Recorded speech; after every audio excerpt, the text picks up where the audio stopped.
What's up? Hey. Hey, everybody. So, Yeah. oh yeah, hey everybody, welcome. It's another week of Case Files with Kat And Ashley. I should say another amazing week. I'm too tired. I've got my bad vibes only on shirt. I am feeling that shirt today. I feel it every day, but today I just didn't have any meetings. I was like, this is it. This is me. Bad vibes only, and it has a very pouty purple kitten on there. That's like sort of. I got it at Comic Con, I think. Oh, it's cute. Remember that? What did you? Did I send it to you or did you send it to me? Where it's like, do you ever get like pre-annoyed? This is me. It's you. You just know someone's gonna annoy you when you see them. Yeah, you're just like, I'm already annoyed. Like that's it. Yeah. You see their name or on the call or whatever. That's the vibe. Like, oh. Yeah. Just that eye roll. And there's seriously, I have nothing to complain about. I am just.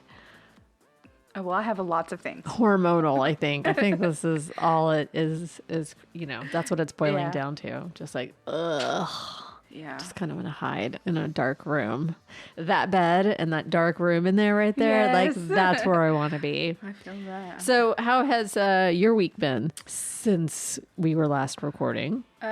Just busy. Like, I went out of town and I just feel like I can't catch a damn break. Like you can't catch up and you can't catch a damn break. Yeah. And it just feels like I don't know. I've been so much more tired lately than I have been in a long time. And I don't know if it's like the heat or like what's going on, but the like 4,000 degree heat. Yes. Like it was like 105 on Saturday. And I'm like, so what hot. is this? So like, I don't know. I just, I don't know. I just feel like I've been so out of it, like just in a daze, but yeah. I'm here. Yeah.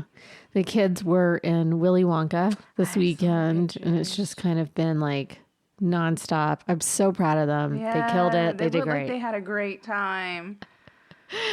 And then so there are two bratty kids. And so I was like, don't forget, you need to take your clothes upstairs. And Olivia's like, I know. And I was like, oh, no, ma'am. Do you know who I am? Oh, no, ma'am. We are not bringing Veruca salt up in this piece. No, ma'am. Oh, man. What did I even do this week? I don't even know. I worked a lot. I bet you worked. We still have like stuff from the hurricane, like limbs and like getting the fence and stuff ready. We just got the limbs picked up from our front yard like just this week. Yeah. That's crazy. It took so long. It's been weeks. It took so long, but at least we have power. I mean, God. Anyways, what are you drinking? Because you're like, I gotta pound this. I had to pound it. Dang. Yeah, it's called Mama Tried. It's an oldie but a goodie, based on Willie Nelson's. I know, it's so good. It's got a lady with a gun blowing it. Yeah. Mama Tried Citra IPA from Brazos Valley Brewing Company. Beautiful can. Beautiful can. Really beautiful. Mm-hmm. Is that a double? You doubled up on the same one? I just doubled up on it. Yeah. Oh, okay. A small town Texas brewery with a big heart, striving to be a trusted source of quality lagers and ales for all since 2014. Mm-hmm. Yeah. Brenham. Looks cool. I know. Yeah. Well, they're good. What are you drinking? I am drinking. Okay, so first of all, I love Martin House. They're from Fort Worth. They have like all kinds of good beers. Oh my gosh, so many. They're not afraid to try ridiculous flavors, which props to them. Remember when I brought you like that there was like the Mexican hot chocolate stout one, and they have such amazing flavors. I would love to go up there one day and just drink all day. But anyways, they're awesome. I love raspberry beers. I love sour beers. I have never had their True Love, which is the raspberry sour ale. And guys, when I tell you this thing is I thought you had that. I don't remember it being this sour. If I have, I took one sip and like puckered up. Do you need some water? No, it's really good. If you are a fan of sour ales, this is the one. It's 5.2. It does taste like raspberry. It is really good. But the sour part of it is a little overpowering of the raspberry, if that makes sense. Yeah. But it's really good, especially if you love sours. I highly recommend. I'm glad I'm not the one telling this story tonight, though. Yeah, you just do like it makes my jaw. Oh my God.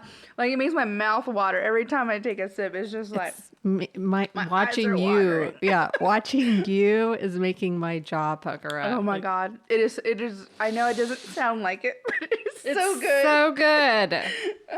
It's so good. It's delicious. Thank you, Martin House, Yeah, and it's thank good. you, BVB. Thank you, Kat, for providing the beer. Oh yeah, yeah, girl. I don't contribute anything to this podcast because I like show up and sit down. And I have beer. And the studio cats. and the equipment and the cat and the wizard. And the wizard. Okay, I have the wizard. All right. Okay, so I guess I'll get started. It's going to be a short show, y'all. It's been what we're doing here. I know. We're just shooting the shit. Sorry. We just spent the weekend, last couple of nights over at Great Wolf Lodge. They're opening up tomorrow. Oh. Tomorrow's their opening day. And so we got like a freebie. And Sarah was there, but I guess she's too tired to have come tonight. But, I mean... Strike one, Sarah. You invited yourself and then you don't show up. You're always invited, Sarah. Always. But tonight's story is going to be short. It was a bit of a weekend. Sorry. Okay, so I'm keeping it short. But last week you had... you did a disappearance and you stressed at the beginning that when you talked about what interested you about disappearances, I mean, it's a fascinating topic, right? Like, how does someone just vanish into thin air? Right. But beyond that intrigue, oh, my ear's itching. It was also important for you to remind everybody who listens to us that there could be information that they know. And so it's keeping the stories fresh in people's mind. Like, this is still unsolved. This is still a disappearance. Families are still looking for their loved ones. Right. And so if we keep them in the spotlight, the chances of people being found or cases being solved are really important. So it's a gentle nudge that if anyone out there knows something, that they should definitely come forward. And that's, I think, what your whole purpose is. And I love that because, I mean, yes, it's interesting because how does someone just vanish? They almost never just vanish, but especially in today's age of technology and stuff. And certainly not with one boot on in the middle of winter. Anyway. Yeah, let's not go down that again. Anyway, you were looking for closure. So in a way, my story tonight is sort of was inspired by that because there are also unsolved murders. Yes. And so those are also just as important, that need closure, that deserve justice. Right. But then when it becomes 10, 20, 30 years, they fall out of the spotlight. They aren't talked about anymore. And so bringing those cases back. And so the listeners could also... your little pucker face. The listeners also could help shed light on some of the mysteries of those as well. And so, you never know. You never know. And I hope that if the family sees, there's another podcast that's doing a story on XYZ, that brings them some solace, that their family is being talked about. So my story tonight is pretty heartbreaking. Oh, no. It takes place in Thatcher, Arizona. Okay. Now Thatcher was the kind of small town where, I mean, just the picturesque, right? Everybody kept their windows and doors unlocked, right? That's just how it was. It was a really tiny little town.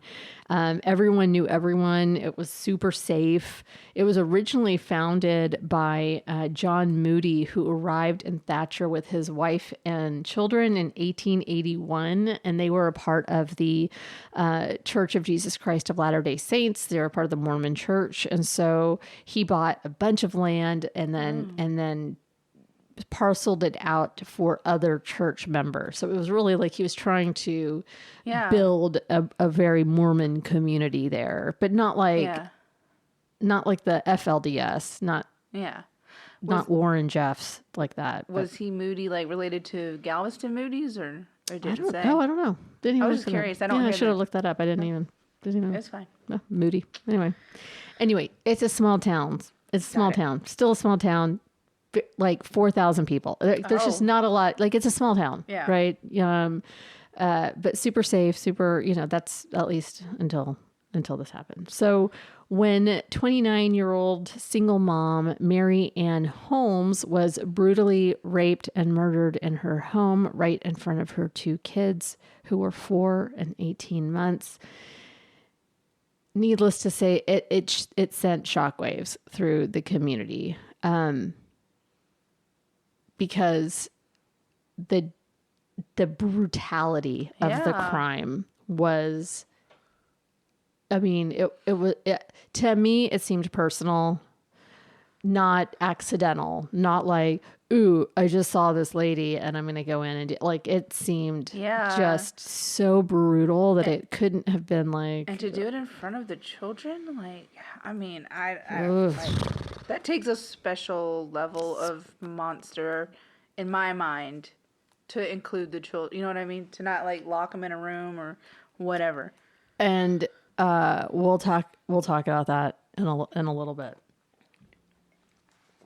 So, sorry, I had to take a sip. Mary Anne Holmes was born in La Crosse, Wisconsin, as one of 5 kids with a sister and 3 brothers. She grew up in Chicago, but after divorcing her kids' dad, she decided to go out west for a fresh start. She had her 2 daughters, Ashley and Sarah, and then they decided to settle in Thatcher, Arizona. And she had joined, Mary Anne had joined the Mormon church as an adult. And so she wanted to be near other LDS people, and just that she found comfort in that. And so when she had broken up with the boyfriend, who she was pretty scared of, she knew she had to get to a safer place and start over. And so she wanted to hide. And her ex's name was John Bursey. And so she kind of, she didn't tell him where she was going. She just got to this new place. Now, here's what we know. Like, that's about it. Like, they don't. There's not even a Wikipedia page on this crime. All right, like there's not. Yeah. So it was really just people on Reddit. Thank you, Reddit. There's local publications. Little small newspapers that posted things about different parts of the investigation, but this never made it really, really big. But not in the like, it doesn't have a Wikipedia page. I mean, that's pretty unusual, right? Yeah. So here's what we know. In the early morning hours of July 9th, 1995, I had graduated high school. Yep. Someone crept into the unlocked back door of single mother Mary Anne Holmes's house and brutally attacked her. She was single mom, 2 daughters, and they were all living in, or they were sleeping in what was like the living room of this house.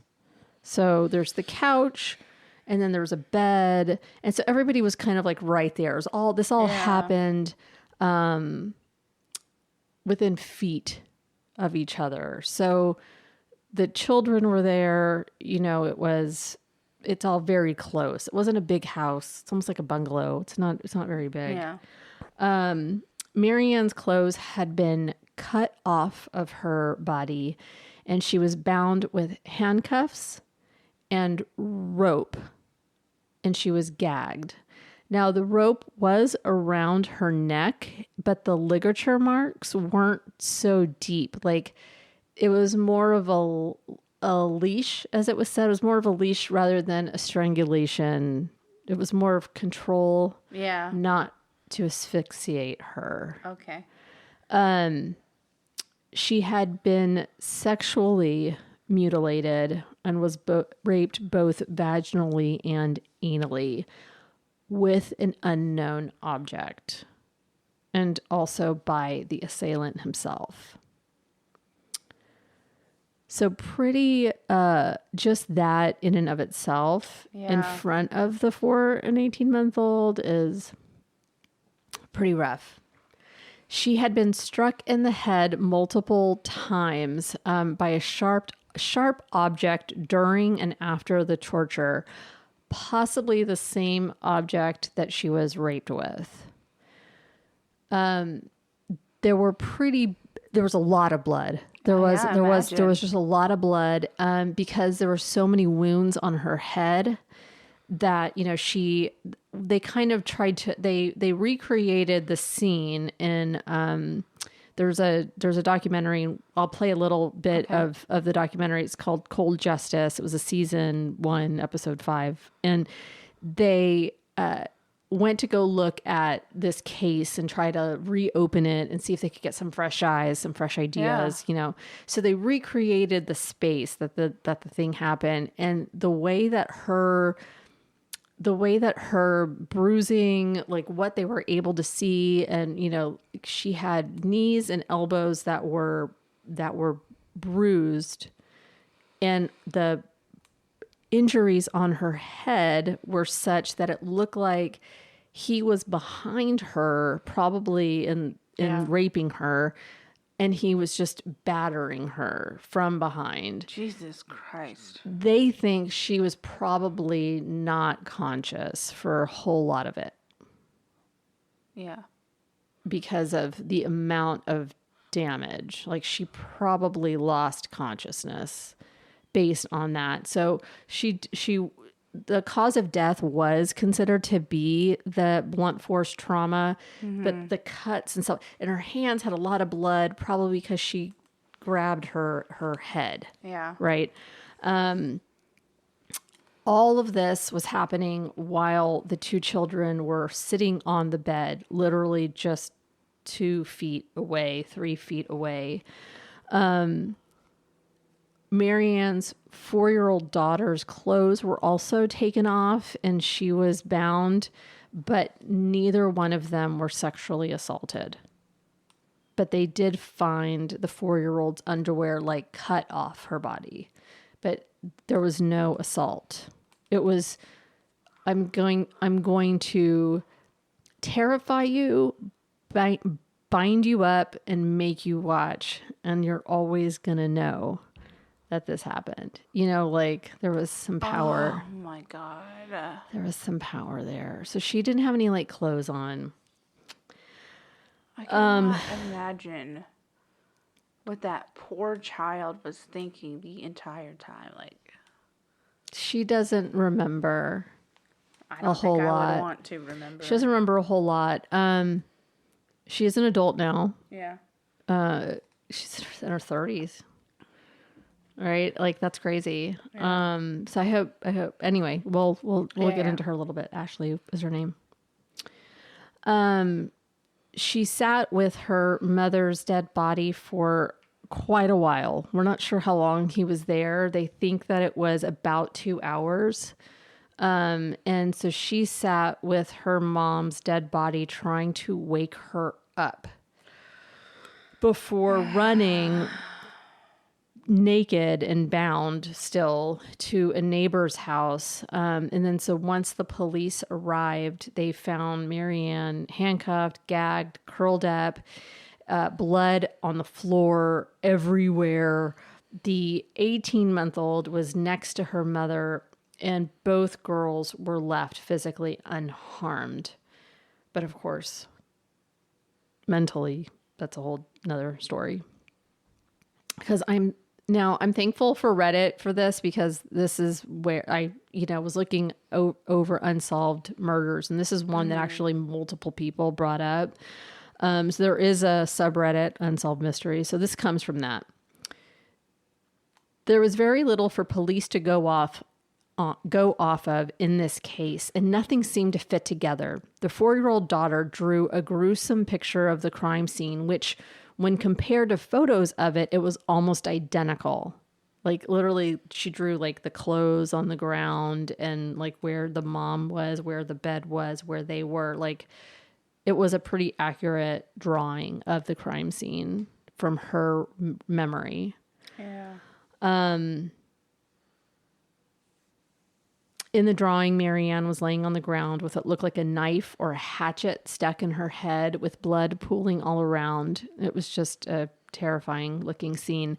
Mary Anne's 4-year-old was interviewed, but not much could be gathered from it. The child was too traumatized and too young to give a detailed account. Not a huge amount is known or documented of what the child told detectives, but one thing she said is that the intruder was, quote, huge, and that he was, quote, a lion man. Detectives were unsure what she meant by this. Police discovered a bloody shoe print at the scene that was roughly a man's size 11 or 12. Reportedly, a fingerprint was found on the handcuffs and a small trace of DNA was found, but neither were enough to produce any real leads and no matches were found. So not a full profile of DNA, just partial. Was she ever able to explain what she meant by a lion man? She did say that, so there was a detective in the room and she said he was a big man like you and kind of pointed. And so that could be it. And she kind of, so. Maybe he had like a beard or something? So, who knows? So it's just interesting. It is interesting. That's how she described him, a lion man.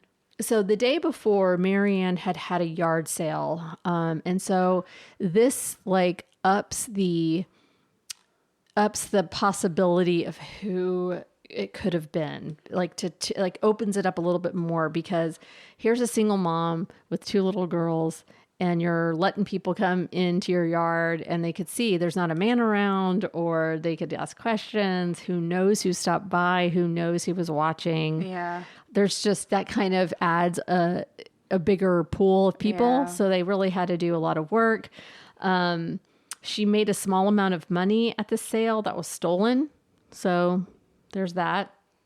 Her neighbor, Kay Turner, believed that there was a connection between the murder and the yard sale, but no evidence leads to anything. It's possible. Did the killer attend the yard sale? Did they scope at her house? Did they realize she was single, mother alone with 2 children? Mary Anne's back door was also broken. She had been asking her landlord to fix it for some time, yet it was never completed. Oh my God. So maybe the killer knew that the door was not working, because that's another option.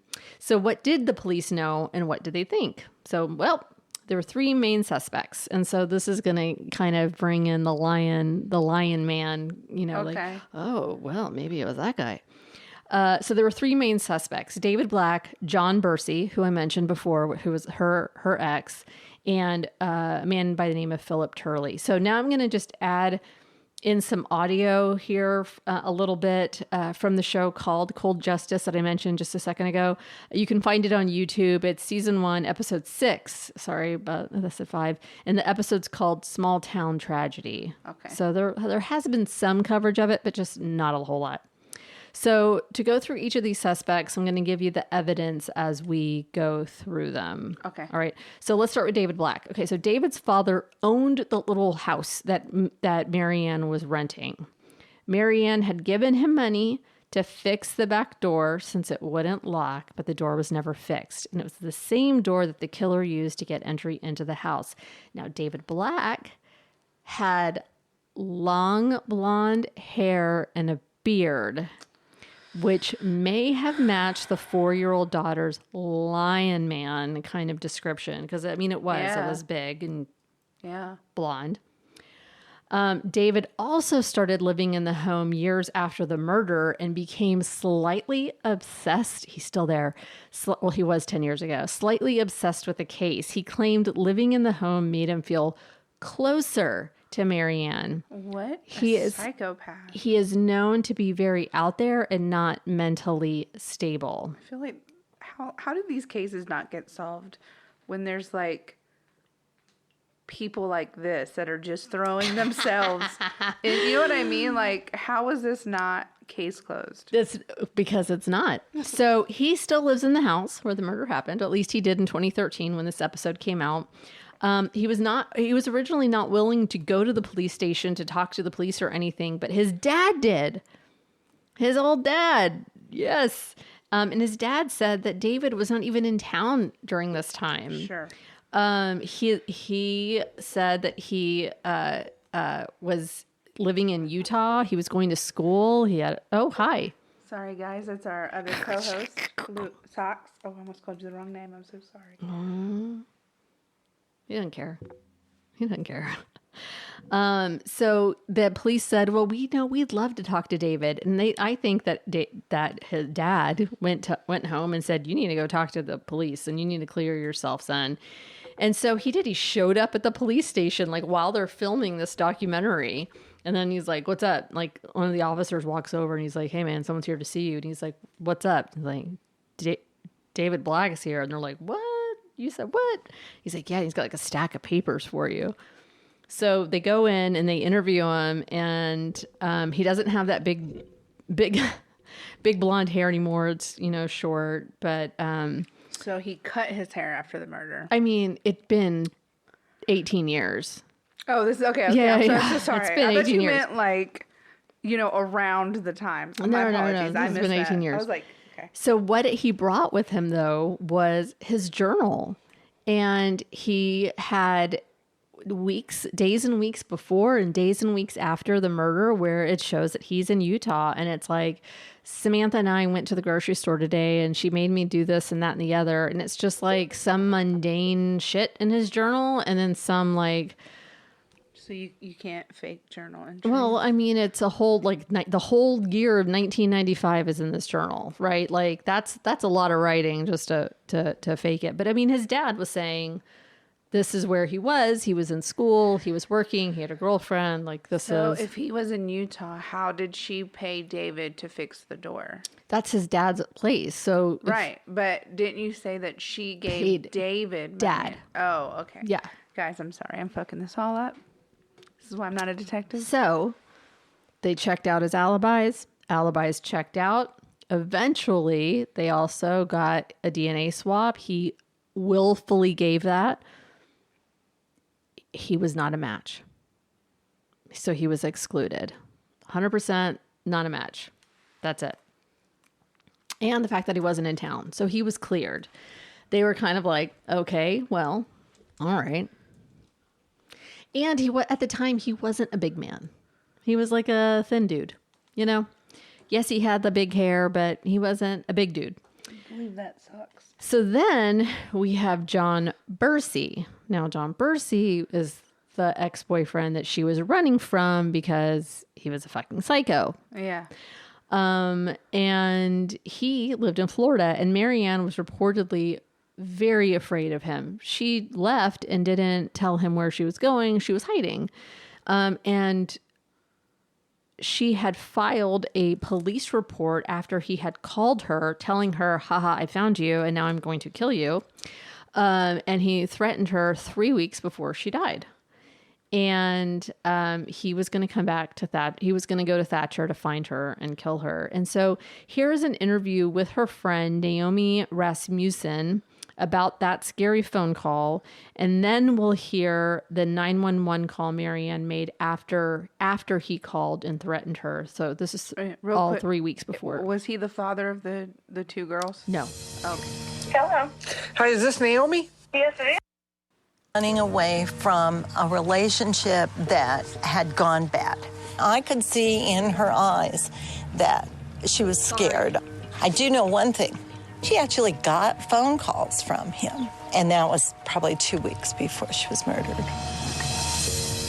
Hello. Hi, is this Naomi? Yes, it is. Naomi, let me ask you something. Sure. This story about this very, very upsetting phone call that Mary Anne got, did you remember her saying... I can tell you an incident that happened before she was killed. All right, talk about that. It was probably about 1:30, 2 o'clock in the morning, I don't know. And somebody was pounding on my door. It was Mary Anne. And she was shaking, and she was so scared. She'd gotten a phone call, and it was him. And she was just terrified because he knew where she was now. Sheriff's Office. Hi. I've been contacted by a person that I previously had a problem with, and they just basically called me to tell me that they knew where I was. And I am a little scared because if he comes to my door in the middle of the night and then I call you guys, you know what I mean? So that was her on the phone. What are your thoughts? You think this guy did it, right? I feel like it's too obvious. Because, like, why would he call and tell her and not just, you know what I mean? Like, I feel like he's the type who would just find out where she was and be so angered about it that he would just show up and be, like, in the moment. You know what I mean? I don't feel like he's a planner. I feel like he is in the moment angry, you know? Idle threats. So idle threats. I don't think it was him. I really don't. Okay. I still think it was David, but whatever. Okay. So after her death, police interviewed him, but his alibi checked out and he was cleared. The cold case detectives from this cold justice, they re-interviewed. They're like, you know what? We talked to the husband, but did we talk to the wife? Did we find out if his alibis? So he was married at the time. The alibi was married. Oh. And so let's call the wife and see if that, like, hey, do you remember this trip? So his alibi was that they were on a road trip and he had $0 to his name and they were towing his truck to Florida and the police were like, was there any way that he could have gotten away from you guys and gone to Arizona and gotten back? And they're like, no, like he wouldn't have been able to afford it. Like he had no money to go anywhere. So both the wife, the husband were like, nope, we were with him the entire time, getting him to Florida. And that was it. So his alibi checked out. Plus his DNA also was not at all a match for the DNA found. It was not, even though it's just a partial, they could still go like, there's nothing that's matching in there. So was not him. And so he was cleared 100%. So that brings us to Philip Turley. Okay. That's got to be it, right? I mean, there's only 3 people down. You already said it was unsolved, so obviously not, but I still think it was David. You still think it was David? It wasn't. So Philip Turley was the 3rd and most interesting person on the suspect list. He had, let's just say, a very deep obsession with Mary Anne. He had created a relationship that did not exist. They did not exist, girlfriend. Some sources would say, well, he said they dated, which is not true, because they were just acquaintances and they had no real connection at all. They had seen each other at Mormon temple. Maybe he probably saw her. She probably didn't see him. They worked at the college together, or she was taking a class or whatever. I don't know. I don't even know where she worked, but she didn't know him really. But he would write about her in his journals. But like, I hardly know her, but she has my whole heart. People in their journals. If you're going to commit a crime, don't have a journal. Duh. So he even like planned out the house that he wanted to build for her and her daughters and the rooms, and it was all laid out. Like he was obsessed. Damn. Very like teenage girl, you know what I mean? Yeah. Just like, let's just write about her every day. Every day my heart grows more for, like my love for her grows. It's like, I mean, he was really all about her, and he was like, what? I don't know. I don't remember that. So the cold case investigators actually dug deeper into this. They went to all of any ex-girlfriend of this man that they could find. They talked to. So Turley told an ex-girlfriend that he was engaged to Mary Anne, but this was obviously not true. And he said that he had bought land in the town of Pima to build a dream house for them. But she's like, he couldn't even afford a hotel room. Past girlfriends of Turley who were interviewed also stated that he was violent and he had an obsession. And this one in particular said that with an obsession with having anal sex. That was like a really big deal. Like he never let it go and he wanted to tie them up. They all said that at some point he wanted if you tell me that Philip is not the one that did this, I'm going to flip this table. So then he had an obsession with rough sex and bondage and anal play, and he was a corrections officer who had always had handcuffs and the little club. What's it called? Police friends. And the little club. Baton. Yeah, sure. Yep. And what's the Billy Club? What is it called? Billy Club. Yeah. Billy Club. So he had those kinds of accoutrement kind of like on him. And so here's an interview with, so could that have been the murder weapon? Could that have been the rape weapon? Right? Could have been. Could it have been? Because they never found what was used. So maybe he owned it and kept it. He loved using his baton at work. I'm sure. The girlfriend said. So here's an interview with his ex, Danae Langley. She was not shown on the camera, but you hear her voice. And so this is her interview. To the case. Ex-girlfriends are always a great source of information in these cases, but it's tricky because you need to make sure that there's no payback involved in what they have to tell you. But I don't want to be on camera. Okay, you don't need to worry about that. Danae has said some pretty incredible things about Phil Turley, and being able to talk to her today will give us a better sense of what to do with that kind of information. You're our very first person in the world of Phil Turley. Okay. Danae, did you know Mary Anne Holmes? Phil Turley had told me that they were engaged to be married. He referred to Mary Anne as his fiancée. He told me that he bought land in Pima, Arizona, and that he was building their dream home that they were going to move into when they got married. Now, when he said that, I knew that he couldn't even afford to go buy a motel room for one night. What kind of crazy is he? Well, I know that he was diagnosed with bipolar disorder. When he's on a high and he's not taking his meds, he becomes psychotic. We know from your transcripts and your notes and your other conversations that he talked a lot about kinky sex stuff, too. I do remember that he talked about somebody on their hands and knees going around on a leash on a collar and maybe whipping them or spanking them. He was obsessed with anal sex, and I didn't want to do that. Why do you say obsessed? How often did he try? Because he would never let it go. He just kept on and on, bringing it up and wanting to do that, and I just didn't want to do that. That made him mad. We know from our crime scene that our suspect used handcuffs on Mary Anne, but we also know that he put a rope around her neck and dragged her away from the couch, where he then sexually assaulted her vaginally and anally with some unknown object. Danae's statements about Phil Turley's sexual habits have a lot of eerie coincidences and similarities to our crime scene. He worked as a correctional officer, and he said that whenever the prisoners wouldn't come out of their cell and cooperate, that the correctional officers would have to go in and use their batons and beat the prisoners into submission. He said that was the favorite part of his job. Did he have correctional gear? Did he have like his belt and handcuffs and baton? Did he have that stuff? Whatever correctional officers had, that's what he had. What's the most violent he ever was with you or talked about with you? One thing that he said, that I could kill you and then I could F your dead body and there's nothing you could do about it.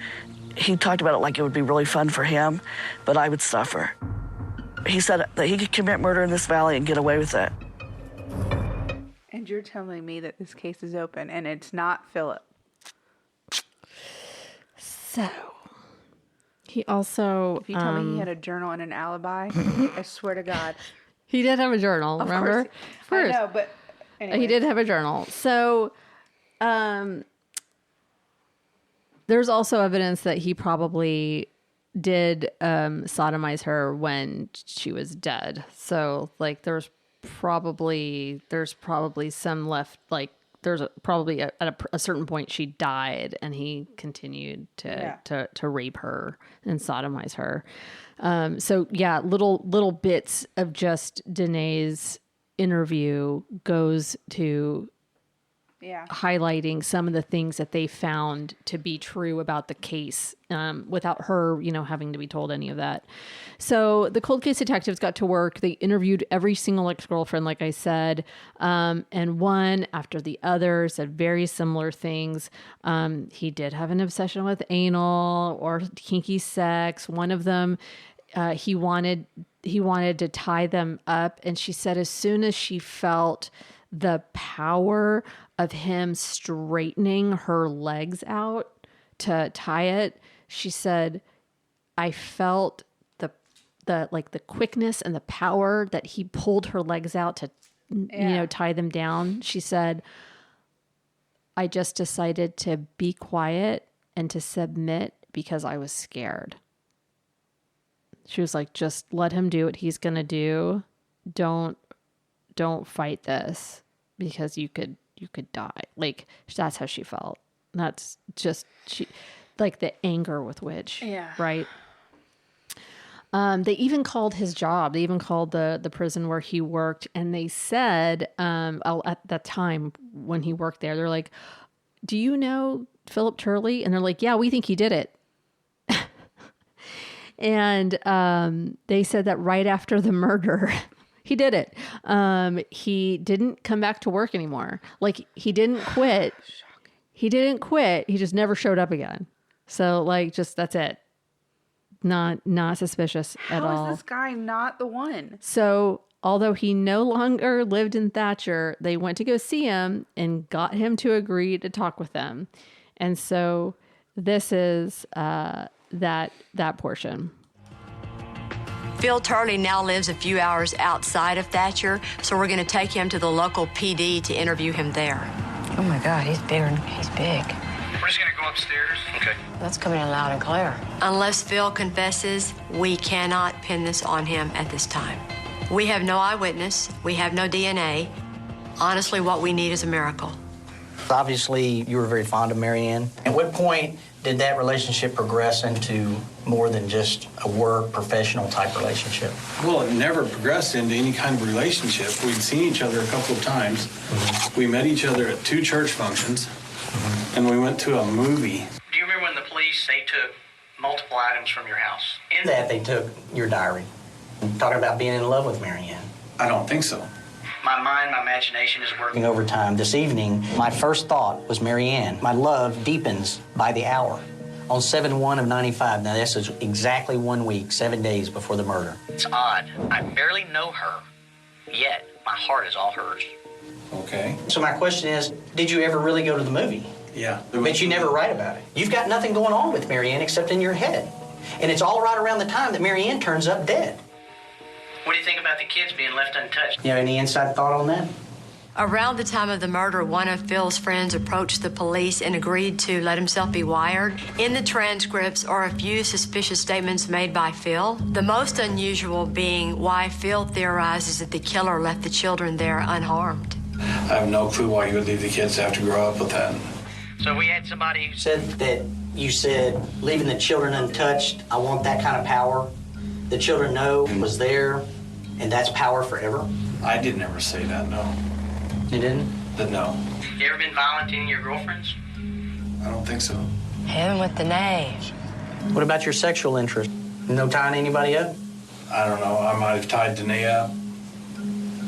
I don't think so, though. I don't remember. How about handcuffs? No, I didn't own handcuffs. Oh, that was a good one. Because more than one girlfriend says handcuffs. It's not just Danae. That's good. You know, the way I see it is, you have this whole fantasy built up, and you have this perfect life. She's like the ready-made family, and in your mind, you have all these plans, and she shoots you down. Rejection is not a problem for me.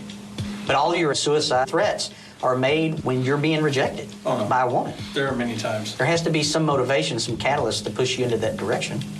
No, there actually doesn't. That's normal and true for him. That's the problem. I'm a difficult person. Right. But I don't kill people. Would you be shocked that I said that I have DNA in there that I can't exclude you? No, but I would think you were lying. Yeah, I figured you would. There's a lot of unexplained things, man, that don't make any sense. Some things I don't have answers for. All right. So the policeman said it right there. They could not exclude him. But it wasn't enough of a sample to make it 100%. So there were markers of his DNA that matched the markers that were found. I feel like if they took this to court, it would have been solved. this man clearly fucking did it. I guess David's off the hook because this man clearly, without a doubt, fucking committed this crime. You like seriously, like I was watching this going, well, it's David. Okay, well, it's not David. Okay, well, then it's definitely John. Okay, well, it's not John. I didn't think it was okay. John, but I definitely think like if he was on a wire to his friend and said, I left the kids untouched. He also said Ted Bundy was like an amazing individual. Yeah. And that he was a pervert. Like, and that, yeah. Can we make a citizen's arrest on Philip? Is he alive today? He is alive. So we make a road trip. So Turley has been labeled the most likely suspect in the case. However, he has still not been charged and still not enough evidence has been gathered to make a formal arrest. And unless he confesses, this is where we are. And it's so heartbreaking because to see the cold justice host speak to Mary Anne's oldest daughter, Ashley, I think... like I was watching her face. I think she really believed that they would officially solve the case, they were going to find answers all these years later. So it's 18 years later, but without the confession or a witness or full DNA sample, there's not much that they can do from here. And it's awful because they had to say, I'm sorry, we couldn't close this. And you can see that she's trying not to cry, but then it just comes out like it's just so heartbreaking. And it really, God, it just hurt me so much because she said, that there's a void and it will never be filled no matter how many friends' moms adopt her and who she adopts as a mom. There's no matter how many aunts she has or how many whatever. Yeah. There's always like she was supposed to have her mom. Well, and it's scary knowing the person that did this to your mom is still out there and could potentially come after you. Yeah, and she lives somewhere else. Like she's moved. Yeah. And so they live somewhere else. But the void that is left it's deep and it's heartbreaking. They did encourage her, like, listen, people go years and years and years, their life gets put on hold to see their killer get brought to justice. The killer get brought to justice and get sent to the death chamber, and to watch them die. And then they die and that void is still there. That it doesn't fix it. Fix your life now. Don't get trapped in this dark hole, in this dark place. Your mom wanted better for you. Your mom would want you to be living your best life. And so there was some like, just keep going. And they're never going to stop working this case, And so it's just, like part of me wanted to roll my eyes and say like, don't tell her that. But then, it's like, it's been 18 years. She's 22 years old. She's, like she has so much life to live. And what better way to honor her mom? Because her mom really wanted to be a mom. Yeah. And she actually wrote letters to her kids. And she said, and one of them, she said, you cry sometimes when I put you down or when I'm not in eyesight. And it's hard for me because I don't want to spoil you. But I want you to be able to be happy on your own. But I want you to need me, but I want you to feel strong in your life without me. And it's just like, that woman wanted to be a mom. Yeah. She really cherished that role. And what happened with the younger sister? They didn't talk about her. Oh, okay. They didn't talk about her. So that's that. But wait, there's more. Of course there's more. Shit. Philip's in jail. Shit. What? Philip's in... Who's in jail? Philip. Did he die? Did he kill himself? No. Ugh. So this is from the story by John Johnson from the Gila Herald. It's called Philip Turley pleaded guilty to a 2016 double stabbing in California and was sentenced last year, which would have been 2021. Here's what he wrote. Philip Dwayne Turley, 59, of Modesto, California, a prime suspect in the July 9th, 1995 brutal murder of Mary Anne Holmes, 29, of Thatcher, will be imprisoned in California at least until nearly 2029. Turley and his co-defendant, Alicia Nadine Gomes, 33, were initially arrested in the November 22nd, 2016 stabbings of a 54-year-old woman and a 56-year-old man at the Country Western Mobile Park in Modesto, California. Turley reportedly recently moved in with the pair after his mother, who had managed the park, moved back to Arizona a few months prior to the stabbings. 5 years after the double stabbings, Turley and his co-defendant, Alicia Nadine Gomes, pled guilty in March 2021, with Turley pleading guilty to premeditated attempted murder and Gomes pleading guilty to attempted murder. Gomes was sentenced to 13 years, as stipulated in her plea agreement, and is eligible for parole beginning in August of 2026. Turley was sentenced the following month to 18 years to life.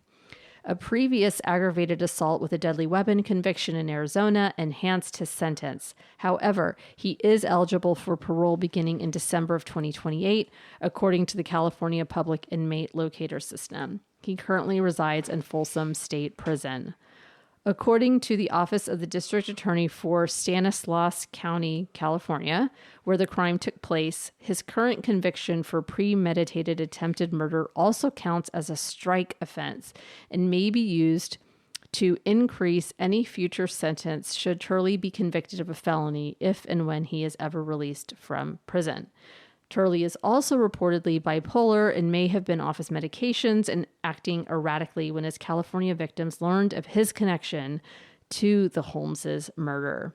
According to an article in the Modesto Bee, a neighbor said that the male victim was stabbed in retaliation for informing others about Turley being featured in Cold Justice episodes. Clearly this man fucking did it. I'm so annoyed. So annoyed. So we may never really truly know who did it, but we know. We know.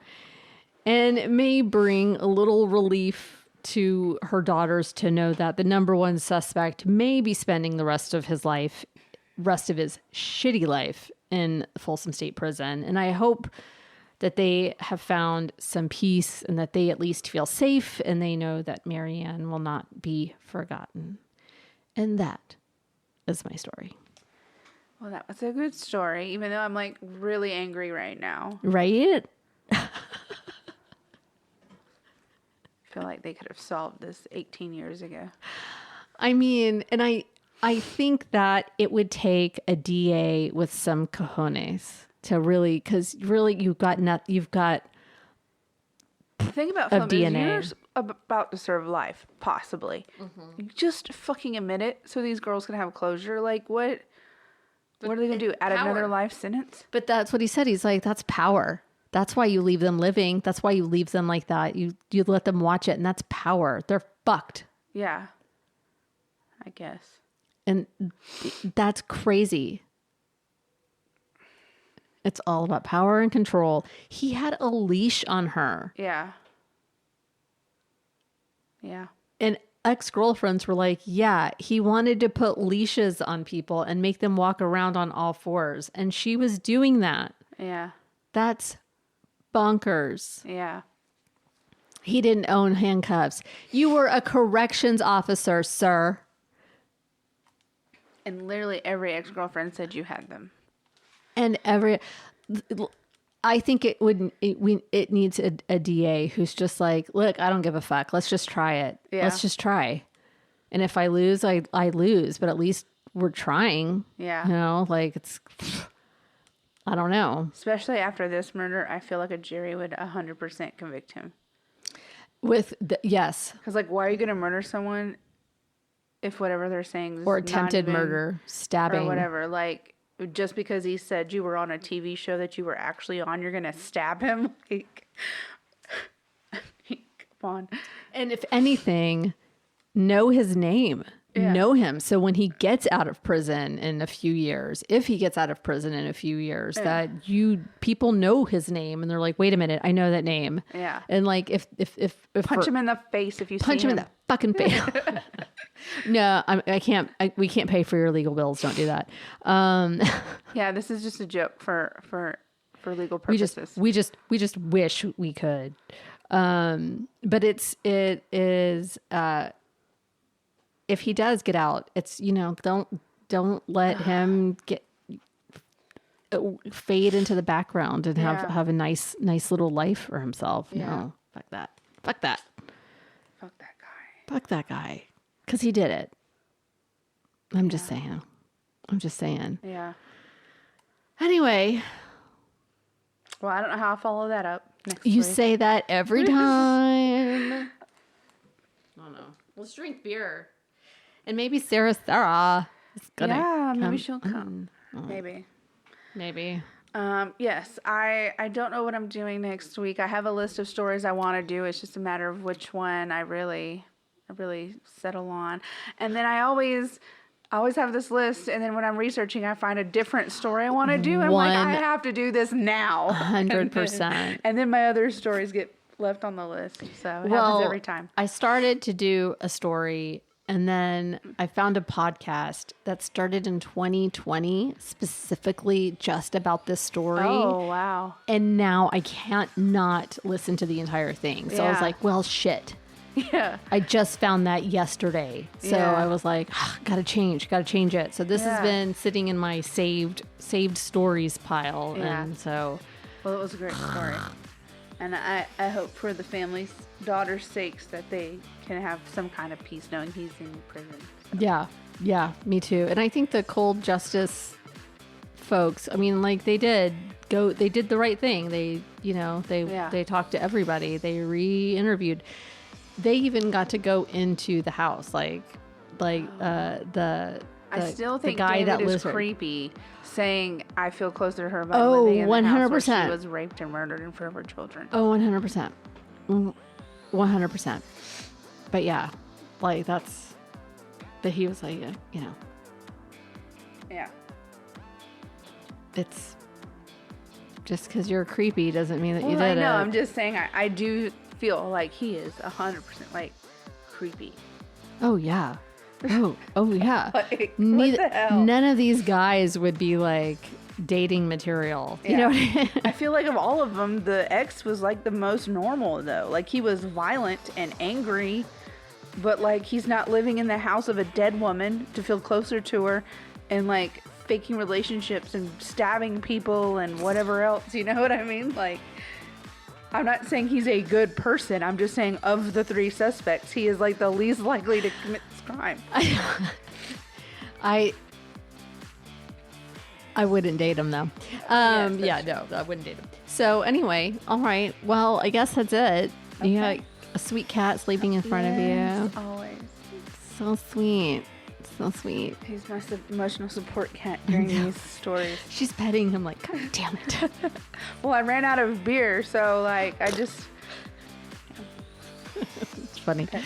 All right, everybody. Well, like we say, see something, say something. If you have any information about any of these cases, always reach out. And if you ever need our help, we have had listeners reach out, and we will try our best to get you help. So we do our best. We do our best. See something, say something, be kind to one another, and we'll see you next week. Bye.